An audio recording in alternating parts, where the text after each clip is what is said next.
On t'a déjà dit que t'étais instable, ou que tu commençais des tonnes de trucs mais que tu terminais jamais rien, ou alors que franchement tu devrais te poser? Est-ce que tu t'es déjà senti en décalage avec le reste du monde? T'as eu cette impression que personne ne te comprend, voire même pire, que les gens te jugent? Tu changes de passion tous les 3 jours? Tu as peur et surtout pas du tout envie de choisir qu'une seule voie? Avec, tu sais, cette petite voix dans ta tête qui te dit « Mais si c'était pas le bon choix? Et si l'autre était mieux ?» Et t'aimerais avoir une éternité pour tout voir, tout savoir, tout découvrir? Alors t'es sûrement multipassionné, et t'es peut-être aussi multipotentiel. Bienvenue sur Multiquoi, le podcast des personnalités atypiques. Multipotentialité, multipassion, atypie et neurodiversité sont les maîtres mots ici. Moi c'est Sego, et après plus de 10 ans dans le recrutement, un projet entrepreneurial qui a clairement foiré, un bon burn-out bien salé, j'ai décidé de me reconvertir pour accompagner les profils pluriels comme le mien. Seul ou en compagnie de personnes plus extraordinaires les unes que les autres, je t'invite à faire un saut dans nos cerveaux si particuliers. Alors, tu nous rejoins? Bonne écoute! Hello tout le monde, j'espère que vous allez bien. Je suis très heureuse de vous retrouver dans ce nouvel épisode du podcast Multiquoi. Épisode un petit peu spécial aujourd'hui puisqu'il n'y aura pas de format vidéo, puisque pour être très honnête avec vous, je suis en train d'enregistrer en ce vendredi 19 septembre.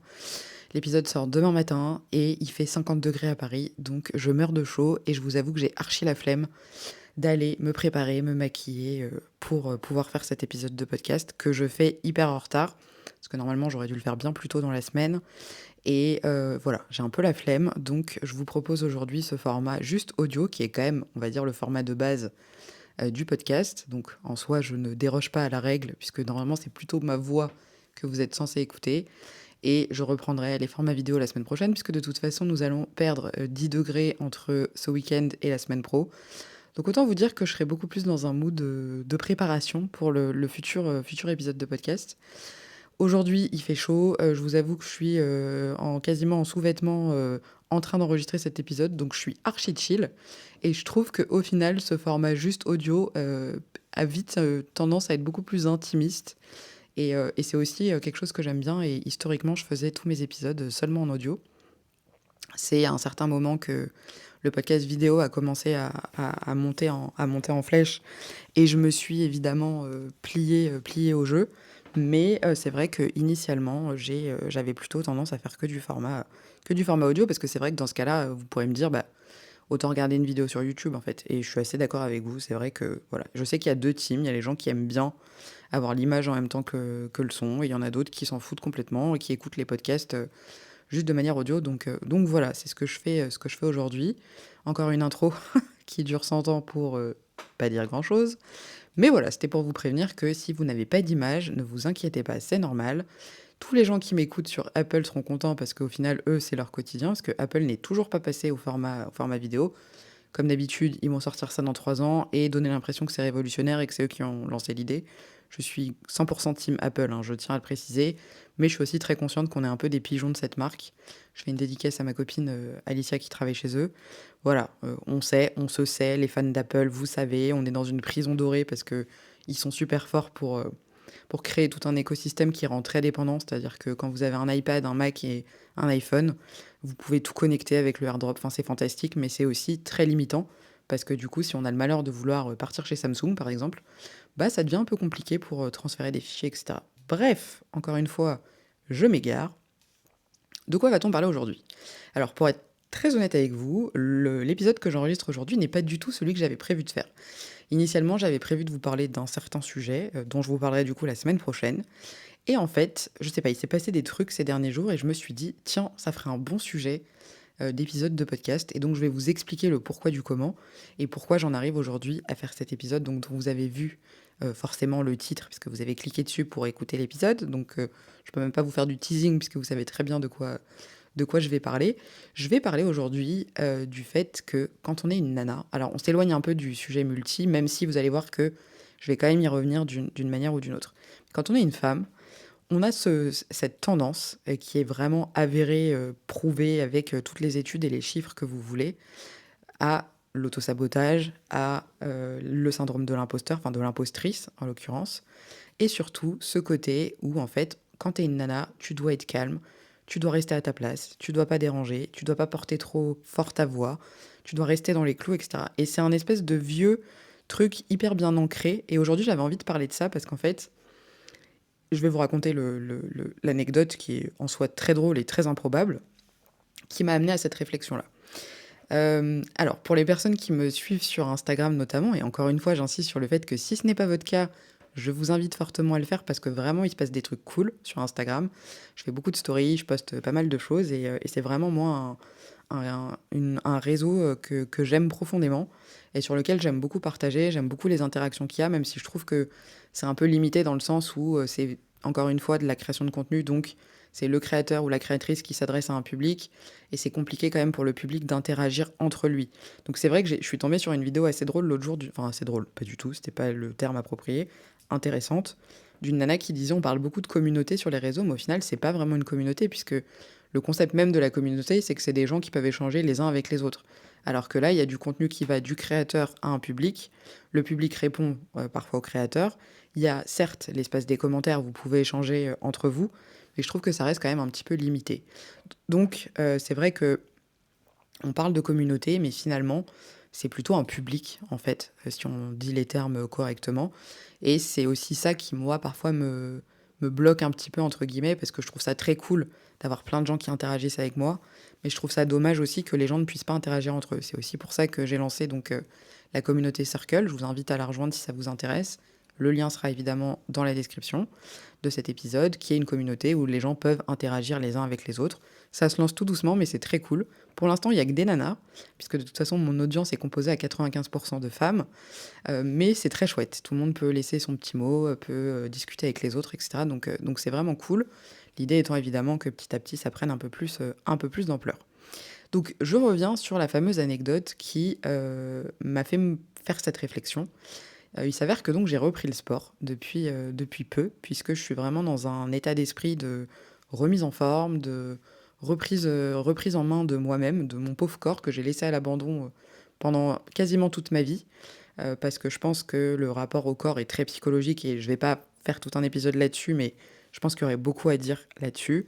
Et je pense que comme j'arrive à une phase de ma vie où vraiment je me sens bien, je me sens épanouie, je me sens heureuse, j'ai plus forcément tous les blocages que j'ai pu avoir avant, j'ai plus certaines croyances limitantes que j'ai pu avoir. Et donc je suis vraiment dans ce travail de changement, d'amélioration de mon bien-être, d'amélioration de ma vie en règle générale. Donc tout est en train de se mettre dans les clous, on va dire. Et je suis en train de trouver un vrai équilibre, une vraie stabilité dans ma vie, que ce soit personnelle ou professionnelle, même si c'est le tout début. Mais voilà, je suis vraiment dans cette optique-là de reprendre soin de moi, de refaire attention à ce que je mange, de me remettre à de l'activité sportive. Donc je me suis lancé ce fameux challenge des 75 jours, là, le Hard Day Challenge, ou Hard je sais plus quoi challenge, où voilà, pendant 75 jours, j'essaye d'en créer des nouvelles habitudes, et ça fonctionne assez bien, puisque je ressens déjà les bienfaits de ça, à tous les niveaux. Donc, je ne vais pas vous faire une propagande pour le sport parce que je pense qu'on vous l'a fait déjà assez au quotidien. Qu'encore une fois, je pense que l'image et la perception qu'on a de son propre corps est très personnelle et prend en compte beaucoup de facteurs qui font que on aura beau vous répéter des choses, vous dire qu'on vous trouve jolie, que ci, que ça. Si dans votre tête, c'est pas le cas, ça se débloquera pas. Donc, je pense qu'il y a aussi voilà, tout un rapport qui est très personnel à sa propre image. Et des nanas que vous avez trouvées ravissantes, peut-être qu'elles, elles se trouvent horribles. Enfin, voilà. Tout ça pour dire que c'est important. Et donc, au lieu de me lamenter, on va dire, sur mon sort et de me dire ah mais je suis grosse, je suis ci, je suis ça, bah, j'essaye de faire des petites actions pour justement remédier à ça et me sentir mieux physiquement, me sentir mieux en termes même de santé, parce que on a beau dire ce qu'on veut, mais c'est vrai que l'alimentation, l'activité sportive, ça a quand même de l'influence sur la santé. Je me dis, j'ai 35 ans, je suis pas encore trop vieille. Euh, Autant faire ça maintenant où je suis en plein pic d'énergie, de positivité et de motivation. Et ça m'apprend aussi la discipline dont je vous ai parlé dans des épisodes précédents, notamment, par exemple, moi je me suis fixé de faire 4 séances de sport par semaine. Et ça fait 4 semaines là que je tiens cet engagement-là. L'idée étant de faire ça au moins jusqu'à la fin du mois de novembre. J'ai décidé de vraiment d'être à fond pendant 3 mois. Et je commence déjà à avoir des effets. Pareil pour l'alimentation, où j'ai drastiquement revu ce que je mangeais. Et ça change beaucoup de choses. Et je vois déjà tous les effets que ça a. Et je peux vous dire que ça motive d'autant plus. Voilà, encore une fois, je suis partie complètement sur autre chose. J'ai repris le sport. Donc j'ai repris le sport, je me suis inscrite à la salle de sport parce que vivant à Paris, en plein Paris, c'est très compliqué de faire du sport à Paris parce qu'aller courir sur du bitume dans la pollution, c'est pas ouf. Prendre ma voiture pour aller courir dans un parc ou dans un bois, ça me fait chier concrètement, et si c'est pas juste à côté, je sais que je n'irai jamais. Donc j'essaye de réduire au maximum, les excuses que je pourrais me trouver pour ne pas aller faire du sport et donc je me suis inscrite chez Basic Fit, puisqu'en l'occurrence, il y en a un juste à côté de chez moi. L'avantage, c'est que quand je vais en vacances, il y en a aussi, aux alentours et c'est quand même une enseigne qui est présente quasiment partout en France, donc c'est assez pratique parce que même si je me déplace, je peux toujours avoir, accès à la salle de sport.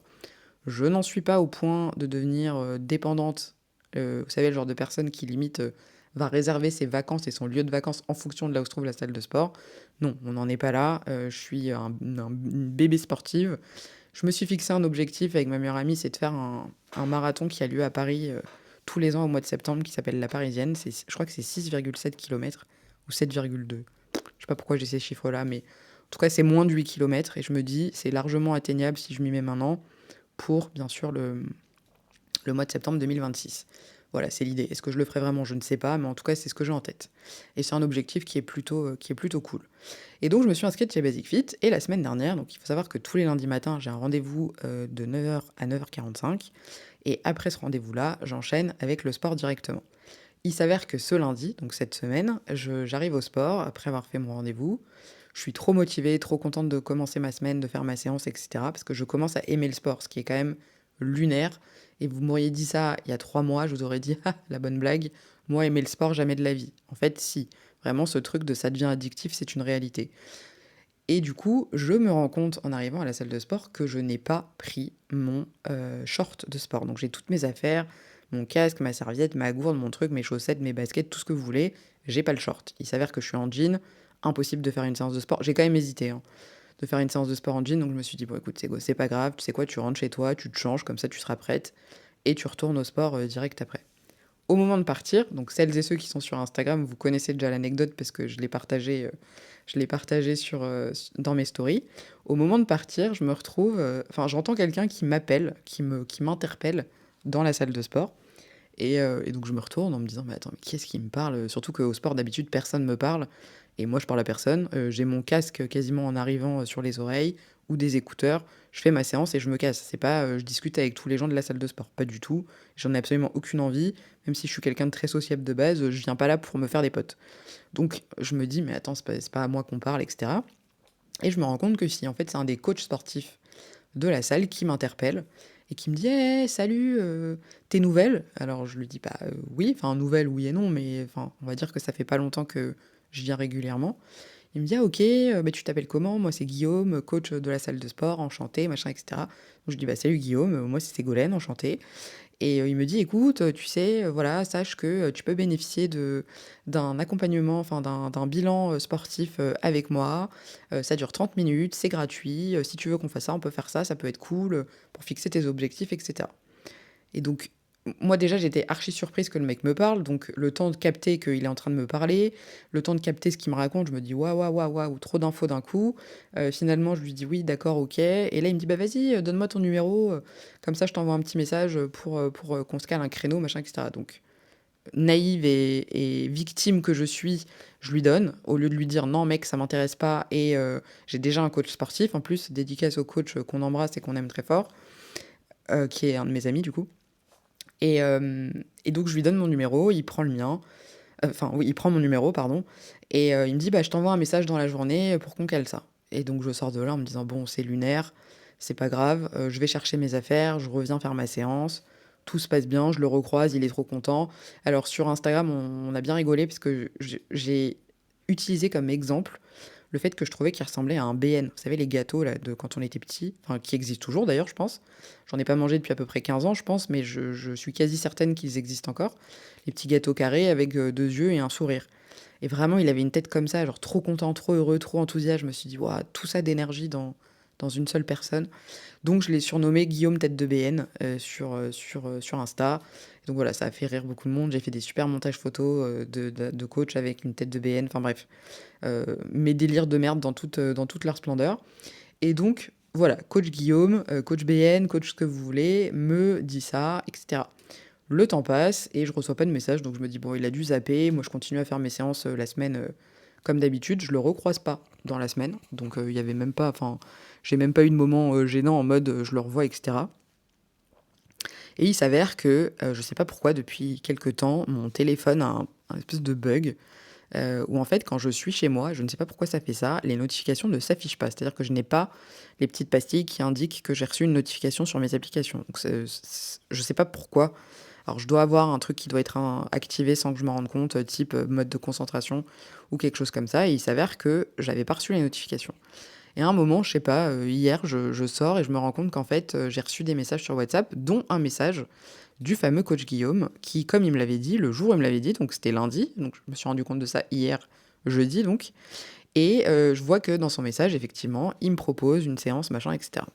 Donc je poste ça sur les réseaux en rigolant parce que voilà, c'est le coach BN, c'est devenu un peu une private joke avec les abonnés, et j'en rigole, et cetera, et je réponds pas particulièrement parce qu'au moment où j'ai lu le message, enfin, je sais pas, j'étais occupée, bref, vous connaissez, les cerveaux multi, et il s'avère que, ce matin, donc vendredi matin, je me rends compte qu'il m'a envoyé un SMS pour me dire qu'il m'avait envoyé un message sur WhatsApp dans lequel il me donnait des créneaux. Bref, tout un truc, donc je me dis: «Waouh, ça y est, le mec, en fait, me harcèle», et j'ai fini par lui répondre en lui disant que, c'était très gentil, que j'avais pas envie de lui faire perdre son temps, que actuellement j'étais dans une lancée plus de remise en forme, lente mais efficace, qui me convient bien, et que j'ai pas envie de me lancer dans un programme, dans un truc, parce que je sais que ça va devenir une source de stress, que ça va m'angoisser, que je vais pas faire les exercices parce que en plus les coachs, ils aiment trop vous donner genre des squats, des trucs trop chiants, avec les poids à faire et cetera. J'en suis pas encore à ce niveau-là de kiffer ça. Donc je préfère faire mes petits efforts de mon côté comme j'en ai envie, et de ne pas avoir à suivre un programme de fou. D'autant plus que, comme je l'ai dit précédemment, j'ai déjà un copain qui est coach sportif et à qui je demande des conseils quand j'en ai besoin. Et initialement, et c'est là le début de mon propos, donc j'ai mis quasiment 17 minutes à en arriver à ce point-là, qui était que j'ai quand même eu un moment d'hésitation, d'accepter la proposition de ce coach Guillaume et de faire la séance, ce qui, je sais, n'aurait servi à rien, puisque il aurait fini par essayer de me vendre son programme à la fin, et au final, ça aurait été un programme, j'aurais payé peut-être, je sais pas moi, 30 balles pour faire son truc, et au final, je ne l'aurais pas fait. Donc, c'est aussi le début donc de cette réflexion, et c'est notamment parce que j'ai discuté avec une charmante personne sur Instagram de ce sujet-là, qui était parce que suite à cette story où en fait j'ai posté la réponse que j'ai envoyée à coach Guillaume, et j'ai mis en légende un truc du genre c'est fini l'ère de je dis oui à tout le monde pour faire plaisir, et ensuite j'ai fait une autre story en disant est-ce que vous aussi vous êtes de la team je dis oui aux gens pour leur faire plaisir, et après je me retrouve en galère, parce que c'est vraiment ça. Et du coup, j'ai cette nana qui est venue qui m'a envoyé un message par rapport à ça, et qui m'a dit bah, je comprends tout à fait, moi aussi je suis dans la team petite fille sage, où on dit jamais rien, on reste dans les clous pour pas déranger, etc., etc. Et c'est pour ça que j'ai eu envie de parler de ça aujourd'hui dans cet épisode. Alors, encore une fois, je tiens à préciser que mon but n'est absolument pas d'être en mode féministe, hyper avéré, hyper aigri. De toute façon, les femmes ci, les femmes ça, etc. Puisque honnêtement, je ne peux pas me revendiquer comme étant la plus active des féministes, mais force est de constater quand même que il y a quelque chose avec les femmes, que je suis une femme, que je le vis au quotidien, et que je vois les femmes autour de moi, je vois les nanas que je suis, les nanas qui m'entourent. Et il y a vraiment une réalité à ce sujet-là, c'est que les femmes ont à 99%, je pense, toujours ce syndrome de ne pas être à leur place, de ne pas mériter ce qu'elles ont, de ne pas pouvoir faire autant que ce que font les hommes, etc.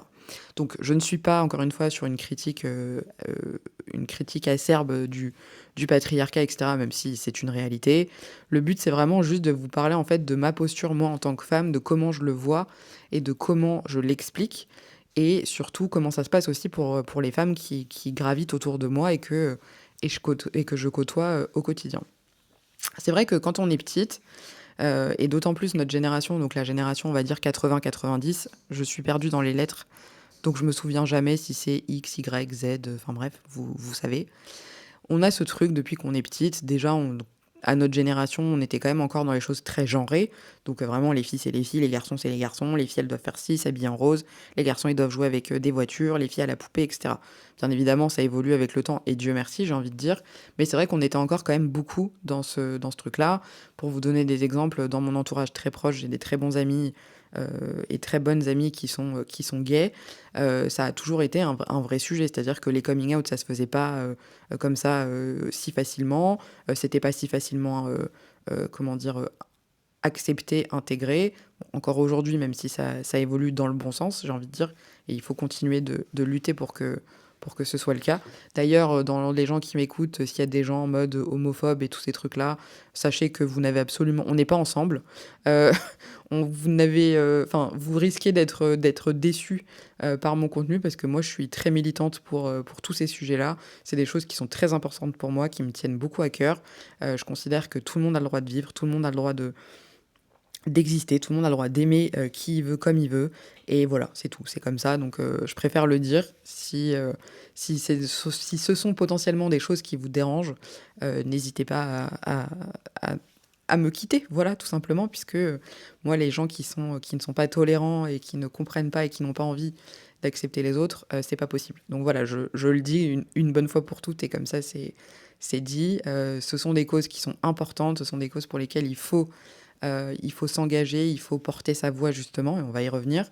Donc, et étant concernée entre guillemets personnellement par mon entourage très proche, voilà, je suis très impliquée dans ces causes-là. Et c'est vrai que du coup, quand on était petit, bah, il y avait ce truc de t'es une fille, t'es un garçon.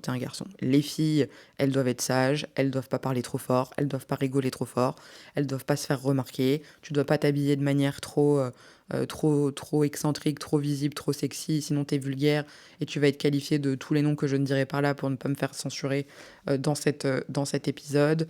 Tu dois te comporter correctement, tu dois pas faire des choses bizarres, tu dois pas, je sais pas moi, coucher avec trop de gens, tu dois pas avoir de vie sexuelle trop débridée, et si, et ça, et ça. Et en fait, à l'heure d'aujourd'hui, quand j'y pense, je me dis, mais c'est vraiment n'importe quoi. Enfin, je veux dire, si, et c'est drôle parce que, encore à l'heure actuelle, je vais vous reprendre l'exemple de la vie sexuelle. Aujourd'hui, si vous êtes une nana, vous savez, cette fameuse mode du body count, là, le body count, en gros, pour celles et ceux qui ne sauraient pas ce que c'est ce fait de donner le chiffre, le nombre. Pardon, je vais me faire engueuler par mon copain Denis, prof de maths, qui va me dire mais Ségolène, c'est pas un chiffre, c'est un nombre. Donc, pardon, Denis, excuse-moi, si tu écoutes cet épisode, cœur sur toi. On demande aux gens de donner le nombre de personnes avec lesquelles elles ont couché dans leur vie. Et typiquement, il y a toujours ces mêmes réactions de et ces contenus masculins à vomir de mecs qui vont sortir. Ouais, si une meuf, elle a plus que tant de mecs dans sa vie, laisse tomber, c'est que toute la Terre est passée et y est passée, etc., etc. Mais il y a un moment où on a envie de dire, mais en fait, et si, quand bien même, elle a 350 personnes et que c'est une meuf bien, qu'elle est stylée, qu'elle est drôle, qu'elle est tout ce que tu veux, que... Enfin, qu'est-ce qu'on en a à foutre de savoir avec combien de gars elle a couché concrètement? Vraiment, ça, c'est des trucs que je ne comprends pas. Je veux bien qu'il y ait des histoires d'éducation, des histoires de religion, des histoires de ce que vous voulez. Je l'entends parfaitement, je le respecte, etc.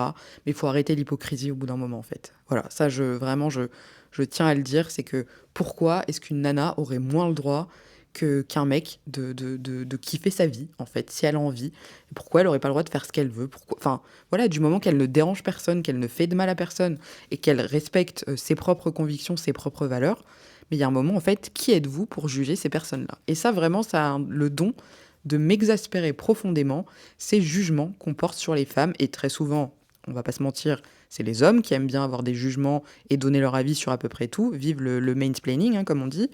Euh, Pourquoi, en fait? Pourquoi? Qu'est-ce que vous, dans votre vie, ça va changer de savoir qu'il y a ci, qu'il y a ça, que machin? Eh ben écoute, la nana, elle a trop de mecs qui, d'après toi, déjà, je vois même pas pourquoi on pose la question, en fait, parce que quand tu rencontres quelqu'un, t'es pas là en train de te dire, de calculer potentiellement combien de partenaires cette personne a eu dans sa vie. Qu'est-ce qu'on en a à foutre? Si la personne te plaît, en fait, bah, on s'en fout. Si t'es d'accord que vous êtes sur la même longueur d'onde, que ci, que ça, que machin, bah, en fait, c'est bon. Qu'est-ce que tu vas te prendre la tête? Et donc, vraiment, je trouve que malheureusement, pour notre génération, donc encore une fois, on va dire 80-90 jusqu'à 95, qui est, je pense, une tranche assez large, on est encore quand même, et je pense qu'on a été tous, plus ou moins, tous et toutes, éduqués dans ce truc-là de les femmes, c'est ça, les hommes, c'est ça, etc. Bien heureusement, les mentalités changent, et nous avec, parce que je pense qu'en plus, on est vraiment une génération d'entre-deux, où nos parents étaient vraiment un peu à l'ancienne, et ceux qui arrivent après, c'est des ovnis. Enfin, vraiment, moi, je les trouve particulièrement particulier, c'est le cas de le dire, sans jugement ni bon ni mauvais, juste je trouve qu'ils ont un mode de fonctionnement qui est très différent, d'une autre. Ils ont pas du tout les mêmes codes, c'est des gens qui ont grandi, qui sont nés avec les réseaux, avec internet et du coup qui vivent là-dedans, de manière, limite, hem, intravénale quoi. Enfin, c'est genre vraiment ils sont dedans à 100 là où nous on a encore ce milieu de on a connu l'époque sans internet, on a eu internet après, donc on maîtrise quand même un petit peu, mais c'est un peu compliqué. Mais c'est vrai que toujours et particulièrement pour nous, il y a ce truc de, il fallait pas que quand tu étais une femme, tu déranges trop. Et en fait, c'est la question c'est quoi déranger? Parce que en vrai, qu'est-ce qui fait qu'aujourd'hui on peut dire: «Bah, cette meuf, elle dérange»? Parce que souvent, c'est des trucs nuls, hein. C'est parce qu'une nana, elle a des opinions très tranchées et elle les affirme. Là, elle va déranger parce que non, tu comprends, une femme, il faut qu'elle soit dans les clous. C'est limite si on n'est pas en mode la femme, elle s'occupe de la maison et en gros, elle ferme sa bouche. Donc, heureusement, Dieu merci, que c'est plus trop comme ça aujourd'hui, mais je vais vous donner d'autres exemples. Une nana qui est trop carriériste, c'est pas bien. Une nana qui veut pas avoir d'enfant, elle va se faire juger. Une nana qui gagne énormément d'argent, bah on dit ah bah dis donc elle, vraiment, il y a que l'appât du gain et cetera. Une nana qui va être avec quelqu'un qui gagne plein d'argent, ça va être exactement pareil. Ah bah elle, franchement, c'est un peu une michto, elle est avec lui que pour son argent, machin et cetera. Une nana qui va être avec un mec beaucoup plus vieux, elle va se faire juger. Une nana qui va être avec un mec beaucoup plus jeune, elle va se faire juger. En fait, on se fait juger tout le temps. Et il y a un moment où c'est fatigant parce que je pense qu'on a tout autant de choses à dire que les hommes, voire plus. Et surtout, on n'est pas moins en fait, on n'est pas moins bien, on n'est pas moins compétente, on n'a pas enfin, il y a pas de, comment dire? Il y a pas de enfin, il y a pas de comparatif. Alors, les histoires de égalité, machin et cetera, ça, c'est encore un autre sujet et je vais pas revenir dessus parce que je pense que, il y a déjà beaucoup de gens qui font un travail, merveilleux sur ces sujets-là et moi, je me sens pas assez légitime, on va dire, pour parler de ça de manière détaillée. Mais c'est vrai que pourquoi est-ce qu'on part du principe que les femmes, bah, juste elles doivent se taire et elles ont pas le droit de donner leur avis, elles ont pas le droit de s'exprimer comme elles ont envie, elles ont pas le droit de vivre leur vie comme on l'entend. On est 3 fois plus critiqués que les hommes, on a 3 fois plus besoin de se justifier constamment et ce qui fait que nous sommes, notamment, toujours cette même génération, une génération de flippettes. Alors pas dans le sens, pas courageuse, mais dans le sens où, en fait, on est constamment en train de se dire: «Mais est-ce que ce que je fais, c'est pas mal?» Et ça, en fait, c'est terrible et vraiment et moi la première, hein, je suis concernée par ça aussi. On a ce truc de se dire: «Mais en fait, peut-être que j'en fais trop, en fait, peut-être que je devrais pas faire ça, peut-être que» et on se pose beaucoup trop de questions et il semblerait alors moi, j'ai pas encore la chance de coacher réellement des gens, mais il semblerait que ce soit vraiment un problème récurrent, notamment sur l'aspect professionnel, où les femmes sont constamment en train de se remettre en question, sont constamment en train de douter, sont constamment en train de se freiner elles-mêmes parce qu'elles se disent non mais ça je peux pas faire ça c'est trop. Mais en fait pourquoi ça serait trop? Pourquoi tu serais pas capable? Pourquoi tu serais pas apte à le faire? Et quand je vous dis ça, et c'est souvent le cas aussi quand j'enregistre mes épisodes, je me le dis à moi-même en même temps parce que c'est bien beau de dire fais ce que je dis mais pas ce que je fais. C'est vrai que moi, j'essaye aussi, à titre personnel, de lutter contre ça, parce qu'il y a des moments où je me dis: «Mais attends meuf, tu peux pas faire ça. Genre c'est pas possible, tu sors trop des rangs». D'autant plus que moi j'ai une personnalité assez excentrique et il y a des moments où je me dis: «Mais attends» et en fait, heureusement, de plus en plus maintenant, j'ai ce truc de me dire: «Mais qu'est-ce qu'on s'en fout, en fait? Qui va me dire quoi?» Alors à la limite que mes parents me fassent une remarque, bon, c'est mes parents, donc j'ai envie de dire, et encore, ça justifie pas tout parce que c'est pas parce que c'est tes parents qu'ils ont non plus le monopole absolu sur toi. C'est juste moi qui après, suis, très à l'écoute, des conseils de mes parents parce que je sais que autant pour certains trucs, qui sont complètement à côté de la plaque, autant pour d'autres, ils ont toujours, comme intention première mon bien. Donc je sais qu'ils ne le disent jamais avec, malveillance ou dans une optique d'être désagréable ou méchant et que souvent, même si ça peut être maladroit, c'est généralement, pour m'éviter des problèmes.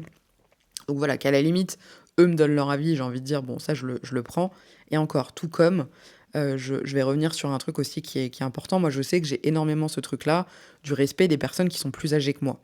Sauf que ça, c'est pareil, en fait. Pourquoi est-ce que sous prétexte que quelqu'un est plus âgé, il va avoir plus le droit sur toi? Alors bien sûr que tu dois le respect à tout le monde, en fait, même pas que les personnes plus âgées que toi. Mais en fait, comme dirait notre cher, notre cher Kylian Mbappé, moi, tu me parles pas d'âge. C'est un peu ça aussi.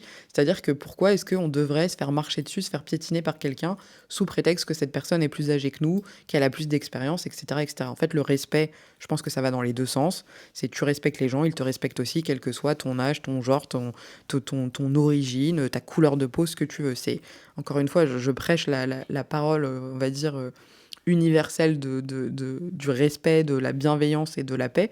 Et c'est pareil. Et souvent, en fait, et je vais vous prendre encore un exemple. Enfin, moi, j'ai travaillé quasiment toute ma vie dans le domaine de l'informatique, comme je vous l'ai déjà dit. Le domaine de l'informatique, c'est un domaine qui est très masculin. C'est pas un secret et c'est factuel, il y a des chiffres. Il y a en général 10% de femmes dans l'informatique, que ce soit dans les écoles, dans les entreprises, etc. Et c'est d'ailleurs un gros travail que font souvent les entreprises spécialisées là-dedans, d'essayer justement de recruter plus de femmes. Et typiquement, moi, dans les entreprises où je travaillais, j'étais toujours confrontée à des cas de mecs qui viennent t'expliquer la vie. Alors, c'est très courant, notamment chez les commerciaux, parce que quand t'es RH, déjà, bon, t'es respecté qu'à moitié, ça dépend des endroits, mais bon, les RH, on considère toujours que c'est un peu notamment dans les entreprises de services, que c'est un peu, bon, voilà, les saltimbanques de l'entreprise. Et c'est vrai qu'il y avait toujours des mecs pour venir me dire que ah mais regarde, faut faire comme ci, faut faire comme ça, etc. Donc ça, je l'ai intégré. Et pour être très honnête, plutôt que d'essayer constamment de lutter contre ça, parce que le problème, en fait, et qui est la chose la plus insidieuse au final de tout ce que je dis, c'est que souvent, ils ont même pas l'impression, ils se rendent même pas compte qu'ils font ça et qu'ils ont ce côté un peu paternaliste de venir t'expliquer la vie. T'es une petite nénette, t'es dynamique, t'es joyeuse, t'es gentille. En plus, moi, je sais que je fais beaucoup moins que mon âge.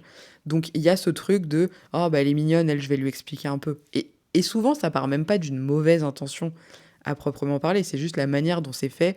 Parfois, t'as juste envie de dire, mec, c'est bon, en fait, je suis pas ta petite, tu vois. Et systématiquement, je me retrouvais dans ces cas de figure du commercial qui est un peu la tchatche, qui est un peu machin, qui vient te dire ah, Ségolène, regarde, nanani, nanana, et qui t'explique la vie. No offense à tous ceux que j'ai pu côtoyer si un jour vous tombez ici et que vous écoutez cet épisode.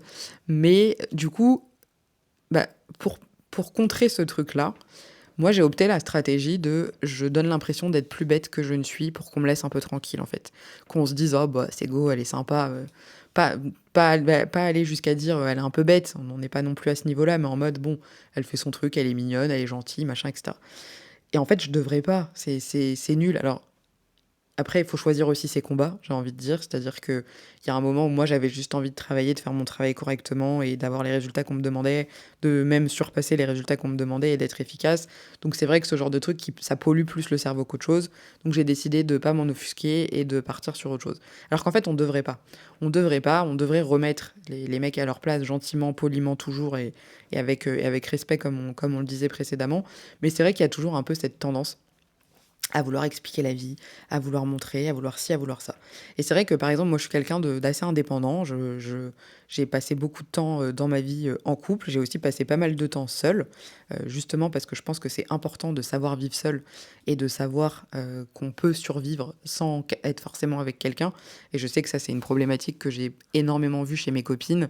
Ce côté, je ne peux pas vivre sans un mec. Bien sûr que si, tu peux vivre sans un mec. Déjà, apprends à vivre avec toi-même, apprends à être bien avec toi-même. Et ensuite, tu verras si tu intègres un mec dans l'équation. Et c'est vrai qu'il y a eu des moments aussi dans ma vie, je rentre un peu dans de la psychologie personnelle, où j'étais très dépendante des garçons avec qui, des mecs avec qui j'étais, jusqu'au jour où je me suis dit, mais attends, ça va pas du tout là, stop. En fait, à quel moment lui va faire que toi, t'es mieux et que ça va t'améliorer? Pas du tout. C'est genre, c'est pas ça. Alors certes, tu peux tomber sur des gens très bien qui vont effectivement t'élever dans tous les sens du terme, mais pas les mauvais évidemment, hein. Je vous vois venir les petits, les gens avec l'esprit l'esprit tordu. Mais en fait, c'est malheureusement aussi le problème qu'ont beaucoup de meufs de se dire, bah en fait, faut que je sois avec quelqu'un parce que c'est comme ça, parce que c'est les conventions, parce que si, parce que ça. Et en fait, on nous a tellement matrixé avec le fait de, bah oui, il faut être en couple, il faut se marier, il faut avoir des enfants, etc., etc. Et en fait, c'est pas du tout ça. Et aujourd'hui, ma vision du couple est très très différente. Et aujourd'hui, les personnes avec qui je partage ma vie, enfin la personne en l'occurrence, parce qu'il n'y en a pas 50, je vous rassure, pour moi, les gens avec qui tu te mets en couple, c'est, on va dire, un bonus par rapport à ta vie, toi, de personne seule. Et en fait, c'est vrai que je me suis encore éloignée de ce que je voulais dire. Aujourd'hui, donc pour moi, le couple, c'est plus une équipe que l'un qui a l'ascendant sur l'autre. Après, bien évidemment que ton conjoint ou ta conjointe peut avoir des skills que toi, t'as pas, peut être plus doué que toi dans certains trucs, et toi, inversement, dans d'autres. Et ça, c'est normal. En fait, c'est la vie, c'est les êtres humains. Tout comme dans tes amis, tu vas avoir des personnalités très différentes, des gens très différents. Ben, c'est exactement la même chose.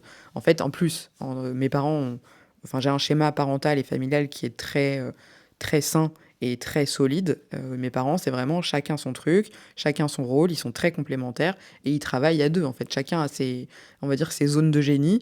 Leurs deux zones de génie se complètent complètement. Ça fait un peu redite, mais vous avez compris l'idée.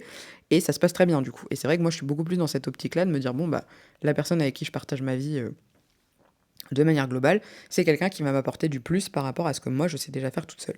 Tout ça pour dire que, ayant passé pas mal de temps seul, en fait, t'apprends à te débrouiller, t'apprends à faire des choses solo, t'apprends à maîtriser des trucs, t'as pas un mec qui est tout le temps là, tous les 4 matins, pour venir t'aider à réparer un truc, à changer machin, à bouger des meubles, à faire ci, à faire ça. Alors il y a des moments où juste physiquement c'est pas possible parce que il y a certains hommes, c'est genre factuel, qui physiquement sont plus balèzes que les nanas, et c'est la vie et c'est comme ça. Donc oui, pour certains trucs, il y a des choses que je peux pas faire toute seule, certainement, mais je me suis rendu compte au fil du temps que j'étais absolument capable de me gérer, absolument capable de me débrouiller toute seule, de trouver des tutos, de trouver des machins, des trucs, etc. Et en fait, déjà, quand tu sais ça, c'est une vraie force parce que tu sais que t'as pas besoin de dépendre de quelqu'un. Je pense que la dépendance, bien évidemment, elle traduit d'autres problèmes profond chez les gens, et ça, je vais pas revenir dessus parce que c'est pas l'objet de cet épisode non plus, mais c'est juste pour dire qu'en fait, on a tendance à sous-estimer un peu les nanas, à croire qu'on est des petits êtres fragiles qu'il faut protéger, et pas du tout. Alors certaines, très certainement, tout comme il y a des hommes fragiles qu'il faut protéger aussi, et puis en fait, c'est juste le cycle de la vie, j'ai envie de dire, le cycle des personnalités, et ça peut être, en fait, faut voir ça indépendamment de c'est une femme, c'est un homme, mais plutôt c'est un individu, ou une individu, c'est quelqu'un. Donc cette personne va avoir tendance à être plus comme ci ou plus comme ça. Et pour autant, faut pas définir ça parce que cette personne va être du genre féminin. Et je trouve que encore aujourd'hui, c'est trop triste. Enfin, c'est trop triste. Je sais pas si triste, c'est le mot qu'il faut. Mais c'est trop ancré, ce truc de... ouais, les femmes, elles doivent juste fermer leur bouche, quoi. Bah non. Alors heureusement, il y a de plus en plus de nanas qui sortent du lot, qui s'expriment, qui portent leur voix, qui affirment leurs idées. Alors certaines, parfois de manière peut-être un peu trop virulente, mais il y a des moments où en fait, je pense que c'est peut-être aussi que comme ça que ça peut fonctionner. C'est-à-dire que tant qu'on reste dans ce truc de bon, on essaye un peu de s'exprimer, on s'exprimote, vite fait, on essaye un peu d'élever la voix, machin, mais dès qu'il y a le moindre truc, ça y est, on se renferme dans sa coquille. Je pense qu'en fait, pour que ça bouge, il faut qu'il y ait des très fortes têtes, il faut qu'il y ait des nanas qui soient dans l'excès. Je pense que pour ces circonstances, dans ces circonstances-là, il y a que comme ça que ça peut avancer. Parce qu'en fait, tant qu'on ne prend pas, entre guillemets, le problème à bras le corps en se disant, bon, c'est une réalité, c'est un vrai problème, c'est un vrai sujet, et qu'il n'y a pas des gens qui se démènent pour ça. Et honnêtement, j'envoie tout mon amour et mon respect et ma gratitude aux femmes qui savent faire ça, parce que vraiment, c'est inspirant et c'est admirable, c'est vraiment le mot. Dans mon cas de figure, je dirais pas que j'ai encore cette capacité, hyper, ancrée, hyper avérée de dire, «Je sais porter ma voix», parce qu'en fait, je suis peu confrontée à ce truc-là pour l'instant, et surtout que moi, j'ai la «chance» entre guillemets, d'en avoir en réalité un peu rien à foutre de ce que pensent les gens. Bien évidemment, c'est pas venu du jour au lendemain, mais aujourd'hui, j'ai quand même ce truc de me dire: «Bah, en fait, si les gens ils sont pas contents, c'est pas grave».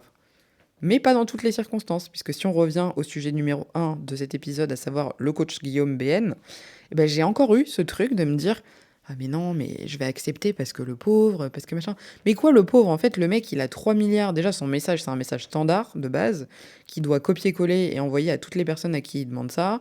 Il doit avoir des réponses et des refus régulièrement, tout comme il doit avoir des gens qui lui disent oui, tout comme il y a certainement des gens qui finissent par prendre la prestation, etc., etc. Et cetera. Et en fait, j'ai vraiment eu ce truc de réflexion de me dire: meuf, t'as pas envie de le faire. Genre, pourquoi tu vas lui dire oui alors que t'as pas envie? T'as pas envie, t'as déjà un coach sportif et tu sais pertinemment que son programme qui va te vendre 30 balles, tu ne le feras jamais. Donc pourquoi est-ce que tu vas lui répondre oui? Et vraiment, j'ai eu ces 10 minutes d'interrogation. me dire: «Mais en fait non, je vais pas lui répondre oui, parce que ça sert à rien, que ça va être du temps perdu, que moi je vais prendre, on va dire, sur mon temps et sur mon énergie et sur ma charge mentale pour accepter un truc que finalement j'ai pas envie de faire». Alors que, au final, juste de dire non, bah, peut-être qu'il sera vexé. Il s'avère qu'il m'a lâché un vu, donc je pense que il a dû se dire: «OK, elle, c'est mort, je passe à autre chose» et en soi, ça va pas changer ma vie. Demain, je le recroise à la salle de sport, je vais pas avoir la haine contre lui et je pense que le gars va pas me pointer du doigt en me disant: «Ah, tu refusé mon offre de faire une séance de bienvenue, de 30 minutes, machin et cetera». Donc et honnêtement, je pense qu'aujourd'hui, je vais vraiment essayer d'avoir ce travail-là à chaque fois, de me dire: «Meuf, est-ce que vraiment c'est un truc que tu as envie de faire ou pas?» Et typiquement, je me rends compte que je commence à l'appliquer. Déjà parce que je commence à beaucoup plus exprimer aux gens, ce que je ressens, ce que je pense, dans le bon comme dans le mauvais. C'est-à-dire, exprimer les choses qui me dérangent, chose que je ne faisais pas beaucoup avant et qui faisait que j'avais vraiment ce syndrome de la fille gentille qui, n'a pas envie de vexer les gens, qui n'a pas envie d'offusquer les gens et qui du coup va essayer de contourner le truc. J'aime pas vraiment les conflits, pour être honnête et je pense que bon, c'est lié à plein de choses sur lesquelles je reviendrai pas là parce que c'est pas l'objet et j'ai pas envie de faire mon introspection, publiquement sur cet épisode de podcast. Mais voilà, aujourd'hui, je pense que c'est vraiment important et ça, là, je m'adresse à toutes les meufs, toutes les nanas et tous ceux même qui ont envie de se sentir concernés par ce problème parce que c'est vrai que c'est pas que les femmes finalement. Mais quand on a tendance à être entre guillemets «minoritaire», même si en soi les femmes ne le sont pas, on a ce truc de se dire: «Ah mais par rapport à la masse, je vais me faire broyer». Mais en fait non. En fait, je pense que vraiment il faut penser à son propre bien-être mental, à sa propre, ses propres envies, ses propres valeurs et se dire: «Est-ce que c'est en lien, est-ce que c'est aligné, même si j'aime pas utiliser ce mot comme vous le savez, avec ce que je veux, avec ce que je suis, avec ce que j'ai envie de faire?» Et si c'est pas le cas, en fait, t'y vas pas. Et je pense que ça, c'est une vraie force quand on arrive à faire ça naturellement. Et encore une fois, c'est quelque chose que j'essaye vraiment de mettre en place dans ma vie. Par exemple, je vous donne un autre exemple qui est plus ou moins lié à ça. En termes de planning, j'ai vraiment décidé d'avoir une organisation, comme je l'ai dit souvent dans les réels, notamment sur Instagram. J'essaye d'avoir une organisation qui est beaucoup plus structurée parce que je sais que sans ça, je pars dans tous les sens. Et ça rejoint aussi l'épisode que j'ai fait la semaine dernière sur comment je me structure avec l'intelligence artificielle. Et cette organisation me convient bien. Je sens que ça me permet de faire ce que j'ai envie, comme j'ai envie de le faire, etc. Et aujourd'hui, je vais avoir tendance, par exemple, à beaucoup plus refuser des propositions d'aller déjeuner, de faire une soirée, de machin, etc. Pas parce que je n'ai pas envie, mais juste parce qu'en fait, je me suis fixé quelque chose et j'ai envie de m'y tenir. Et je pense que c'est des petites choses qu'on peut mettre en place petit à petit, de se dire, par exemple, moi je vous donne un exemple tout bête, je ne sors jamais le lundi. Le lundi, c'est la journée, déjà de base, j'aime pas parce que c'est une journée que j'apprécie pas particulièrement. Le lundi, si tu sors le lundi, après t'es claqué pour tout le reste de ta semaine si tu rentres tard le soir, etc. Et depuis peu, le lundi, c'est ma journée dédiée à tout ce qui est création de contenu. Je prépare tous mes contenus pour la semaine, etc., comme je vous l'ai déjà expliqué. Et donc, typiquement, je vais citer cet exemple-là. J'ai une copine qui m'a proposé ce matin même d'aller déjeuner le lundi et j'ai réussi à lui dire, écoute, non. Non pas que j'ai pas envie de l'avoir, parce qu'en plus, ça me ferait très plaisir de l'avoir et ça fait longtemps que je l'ai pas vu. Mais non, je peux pas parce que le lundi, c'est dédié à ça. Et vraiment, je veux m'y tenir et je veux respecter ça. Et je pense que je suis en train, mine de rien, de m'acheter une sérénité mentale, de me dire, bah, au moins, je culpabilise pas. La personne, je lui ai dit bien évidemment très gentiment et elle a tout à fait compris. Alors ça veut pas dire que vous aurez pas des gens en face qui seront déçus à des moments, mais je pense qu'en fait, il y a un moment où il faut se passer en priorité et il faut se dire où est-ce que j'ai envie d'aller, comment j'ai envie d'y arriver. Moi, en l'occurrence, par exemple, mon prochain gros sujet, c'est le prochain e-book que je vais sortir que j'ai décidé de sortir à peu près aux alentours du 15 octobre. C'est vraiment la date que je me suis fixée. Sauf qu'à force de faire la folle et de sortir partout et de voir du monde et je sais pas quoi, un, je vais finir par plus avoir de thunes. Et deux, je ne travaille pas, j'avance pas sur ce que je fais. Donc là, je me suis dit, ok meuf, là maintenant c'est bon, t'as fait la fête du slip, t'as eu un été qui a duré 600 ans. Maintenant, tu te calmes, tu travailles et tu vas refuser les trucs qui ne rentrent pas dans ce que tu t'es fixé. Et par exemple, typiquement, bah, le vendredi, c'est une journée que je laisse un peu chill, justement, si je dois aller voir des gens, si j'ai des trucs à faire, un examen médical, peu importe. Voilà, c'est des journées qui sont dédiées à ça. Et je pense que ça va beaucoup m'aider, moi, à avoir une structure dans ma vie de manière générale et surtout à pouvoir, en fait, équilibrer mon temps correctement entre le taf, parce que c'est quand même important, et la vie personnelle, sportive et tout ce que vous voulez. Pareil, maintenant le matin, moi c'est dédié au sport et bah, si quelqu'un me propose un truc le matin, bah, désolé non, je suis pas dispo parce que je vais au sport et le but c'est d'essayer de m'y tenir. Alors je vous dis pas que je vais y arriver à 100 hein. Là, je vous explique ce que j'ai en tête et ce que j'aimerais réussir à faire. Après dans les faits, on verra si j'y arrive, mais je pense que, en tout cas en ce qui me concerne, c'est l'un des seuls moyens que j'ai trouvé pour être sûr d'avoir une structure, qui bouge pas et qui m'évite de partir, dans tous les sens. Bien évidemment que c'est adaptable et cetera et qu'après il faut aussi que vous fassiez selon vos propres contraintes, selon vos propres vies parce qu'on n'a évidemment pas tous et toutes, les mêmes vies. Encore une fois, il y a ceux qui sont parents, il y a ceux qui ont d'autres contraintes, personnelles que je n'ai pas forcément en tête. Mais l'idée, c'est d'essayer de réussir à trouver quelque chose qui vous convient, qui vous permet d'être à l'aise, qui vous permet éventuellement de refuser parfois certaines choses sans, offusquer personne et d'essayer de trouver, en fait, des compromis. Et je m'adresse particulièrement aux femmes parce que je sais que, mine de rien et malgré tout ce que tout le monde pourra vous dire, on gère quand même mentalement beaucoup plus de choses souvent que les hommes. Pas forcément parce que on est mieux ou quoi que ce soit, c'est pas ce que je suis en train de sous-entendre. De toute façon, je crois qu'il y a quand même 95% de meufs qui m'écoutent. Dans tous les cas, je pense que vous serez plutôt d'accord avec ce que je dis. Mais je pense qu'en fait, on est programmé pour ça. Sans dire que, il y a un truc biologique, physique, chimique, comme vous voulez, qui fait qu'il y a ça. Mais je pense qu'on est faite de telle manière que on va avoir beaucoup plus tendance à l'introspection, on va avoir beaucoup plus tendance à la remise en question, on va avoir beaucoup plus tendance à essayer de creuser, essayer de comprendre le pourquoi du comment on fonctionne de telle ou telle manière. Et c'est bête comme exemple, mais sur la multipotentialité, aujourd'hui, des personnes qui sont concernées, des personnes qui entre guillemets, par exemple, rejoignent mon compte Instagram et m'envoient des messages, c'est systématiquement quasiment des femmes. Et pour le peu que j'en ai discuté avec certaines personnes, c'est vrai que les hommes ont moins. Alors, je sais pas si c'est moins le besoin ou si c'est moins comment je pourrais dire ça? Est-ce qu'ils en ressentent vraiment pas le besoin? Ou est-ce que c'est juste que comme on les a conditionnés entre guillemets à: «Ouais, t'es un homme, tu dois être fort, tu dois être dur, tu dois être ci, tu dois être ça» et là je suis vraiment dans les clichés, à 100. Est-ce que du coup ils s'interdisent pas tout court, même mentalement, de se dire: «Je vais m'accorder du temps et de la réflexion pour ça»? Je ne sais pas, donc s'il y a des hommes parmi vous, n'hésitez pas, à me donner, vous, votre point de vue et comment vous voyez les choses, ce serait intéressant. Et je pense qu'en fait, ce syndrome de la fille sage, de la fille, gentille, il est d'autant plus présent, chez les multis, parce que justement on fait plein de trucs. Et je pense que je conclurai sur cette partie-là. Mais c'est de se dire que comme en fait on est capable et on aime et on est passionné par, des milliers de choses, en fait, c'est aussi une image qu'on renvoie aux autres, de se dire: «Cette meuf-là, elle sait tout faire, elle sait faire plein de trucs, elle est tout le temps à fond, elle gère 10 000 trucs en même temps» et cetera. Et donc forcément, le revers, on va dire, de la médaille de ça, c'est de se dire: «Bah, comme elle fait plein de trucs, si je lui rajoute un truc de plus, en soi, elle s'en fout». Et je pense que du coup, c'est accentué chez nous parce que les gens ont tellement l'habitude de nous côtoyer et quand je dis les gens, c'est notre entourage en général, voire dans la sphère professionnelle. Comme on est entouré de personnes qui nous voient en mode multi à 100%, qui part dans tous les sens, qui sait faire plein de trucs, qui sait gérer plein de sujets en même temps, etc. Et ben, je pense qu'il y a inconsciemment ce truc de se dire, bon, un truc de plus, un truc de moins, ça la dérangera pas. Et donc, je pense sincèrement, alors peut-être que je me trompe complètement, encore une fois, ce ne sont que des réflexions et des allégations de ma part, donc n'y voyez aucune info scientifique ou quoi que ce soit.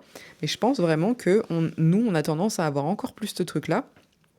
Et je vais aller encore plus loin que ce truc de dire c'est l'image qu'on véhicule. Je pense que c'est l'image qu'on a de nous-mêmes aussi, de se dire, bah, en fait, mais oui, je sais faire plein de trucs, donc ça, je peux me le rajouter. En soi, c'est rien, c'est pas grand-chose. Sauf que ça, plus ça, plus ça, plus ça, bah, au bout d'un moment, t'es débordé, t'es complètement noyé sous les trucs. Tu culpabilises parce que t'arrives pas à tout faire. Tu culpabilises parce que tu vas devoir dire aux gens, bah finalement, ça va être un peu compliqué de faire ça, je vais pas pouvoir. Et au final, tu te mets toi en galère alors que initialement, personne ne t'avait rien demandé. Et je vais même reprendre l'exemple de ma copine Elsa avec qui j'ai déjeuné l'autre jour et qui me racontait ça. On parlait des relations et elle me disait, c'est vrai que moi parfois bah, j'ai l'impression que je fais énormément de trucs et je vais m'offusquer et dire à mon mari, bah, attends, t'as pas vu tout ce que je fais, moi je fais ci, je fais ça, regarde, j'ai fait ça, ça, ça. Et son mari de lui répondre, mais en fait je ne t'ai rien demandé. Et c'est vrai, parfois on fait des trucs, on s'attend à avoir une récompense, de la reconnaissance ou autre, alors qu'en fait la personne en face a rien demandé, et du coup la personne d'en face elle se sent pas, elle ne ressent pas le besoin de te remercier pour un truc, puisque finalement, bon après ça dépend des choses, hein, bien évidemment, c'est à prendre avec des guillemets et à prendre de manière, on va dire de manière globale, mais dans le sens où comme la personne elle t'a rien demandé, enfin pour elle ça paraît, si tu fais des trucs c'est que t'as envie de les faire entre guillemets. Et donc je pense que il y a tout ce truc aussi où après nous on est frustrés en mode ah mais t'as vu tout ce que je fais, il s'en rend même pas compte, machin, nanani, nanana. Alors qu'en fait c'est peut-être nous qui avons des choses à nous prouver à nous-mêmes.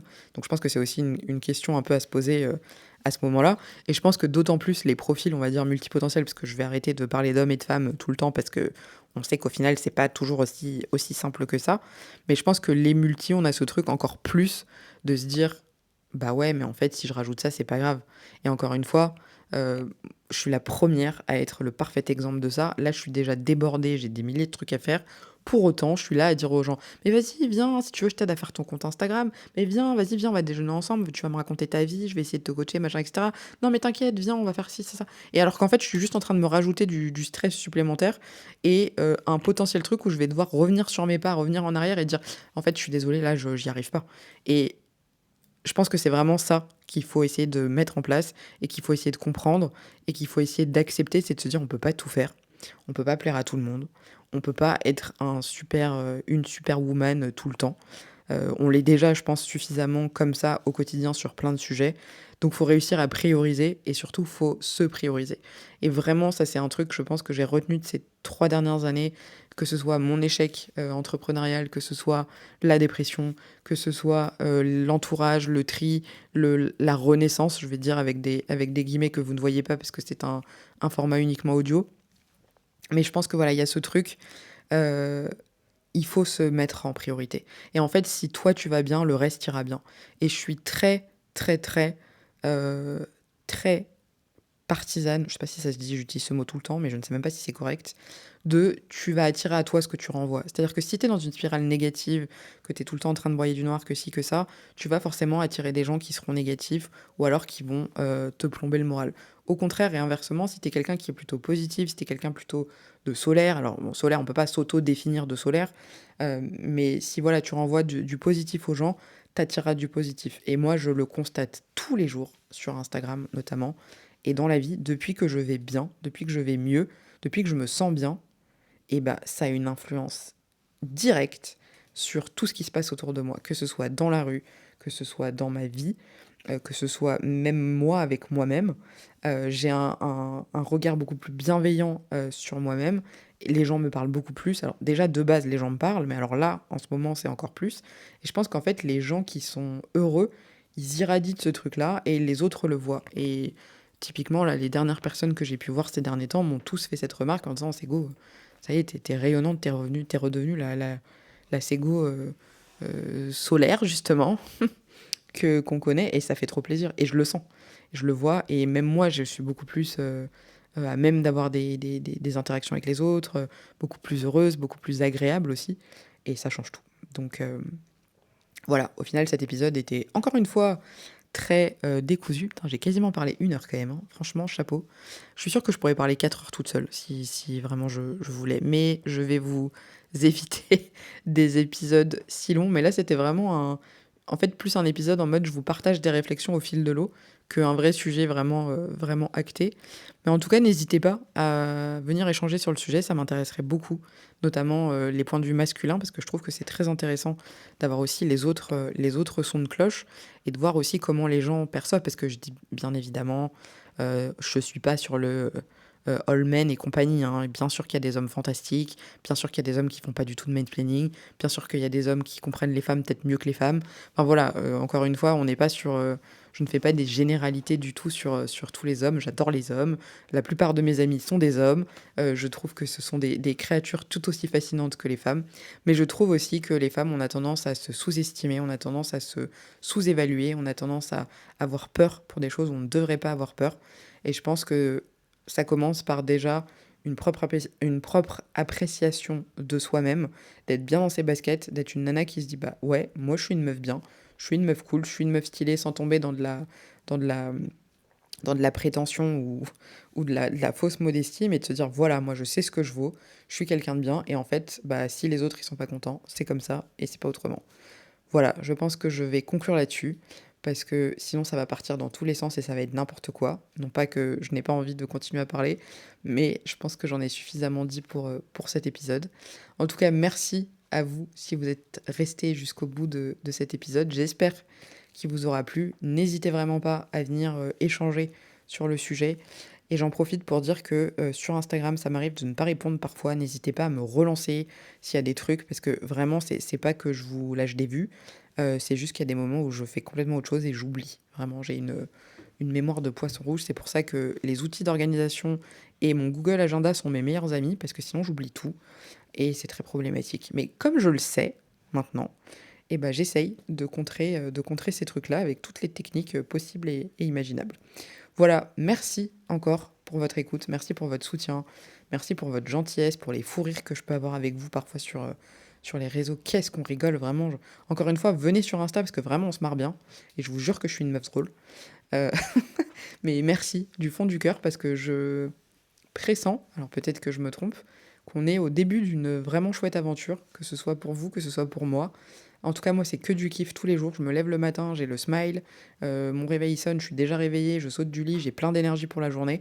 Et c'est en très, très, très, très grande partie grâce à tout ce que vous me renvoyez comme positivité, positivisme, je sais pas, bon, vous avez compris. Toutes ces bonnes ondes que vous m'envoyez au quotidien. Donc merci à vous. Voilà, je clôture là-dessus. Je vous remercie d'avoir écouté cet épisode. Je vous souhaite évidemment de prendre bien soin de vous, bien soin de vos proches. Je vous dis à la semaine prochaine pour un prochain épisode. Et d'ici là, encore une fois, prenez bien soin de vous. Merci d'avoir écouté cet épisode et j'espère qu'il t'a plu. N'oublie pas que toi aussi, si tu te considères comme une personne multipotentielle, tu peux venir nous raconter un petit peu ton histoire et la partager avec nous en remplissant le formulaire qui sera probablement dans la description de cet épisode. Évidemment, tu le sais et tu t'en doutes, pour la reconnaissance, la visibilité et pour que je continue de faire des épisodes extraordinaires, n'hésite pas à liker, à partager et surtout à commenter cet épisode si tu as des choses à dire ou envie de partager une idée. Tu peux aussi me retrouver évidemment sur tous les réseaux sociaux. Les liens encore une fois sont dans la description de cet épisode et je te dis à très bientôt pour un prochain épisode.